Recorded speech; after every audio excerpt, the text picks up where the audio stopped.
When should you use in and on with regards to transportation? A lot of times, most people use in for almost all forms of transportation, but that is not correct. So let's see how to use in and on for forms of transportation. Whenever you're in an enclosed vehicle that has small space and you have to be in a seated position and which you cannot move around, then the right word or the right preposition is in. So you can say, I am traveling in a car, in a truck, in a rickshaw or tricycle, the one we commonly call keke in this region, or I am in a helicopter. These forms of transportation are enclosed and you get to be in a seated position, okay? Now, on the other hand, when you're in a vehicle that is spacious and you can move about, you use the preposition on.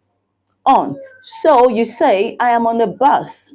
You can move about on a bus, on a subway, on a train, on a plane. Why? Because these forms of transportation are big and you can move about in them. So this is the main difference between the form of transportation to use for in and on. The spaciousness. There is also another form of transportation where you have to stay on the platform, or you're standing on it, or you are sitting on it. So that one is a bicycle, the motorcycle, and the skating board. So you are on them. On is a word. So I am on my bicycle. I am riding on my motorcycle. Okay. I am skating on my skating board. Did you get that? Now, for all of this I've said, there is one exception, and that is a canoe.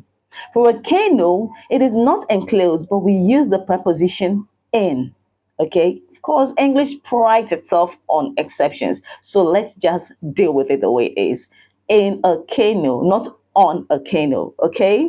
In is for enclosed vehicles or vehicles without space to move about. On is for vehicles that are big enough that people can move about, and also for vehicles that you stay on. Okay? So remember, in a car, in a truck, in a helicopter, in a canoe, in a rickshaw, and on a bus, on a plane, on a subway, on a train, on a motorcycle, on a bicycle, and the likes. Okay, I'll see you soon.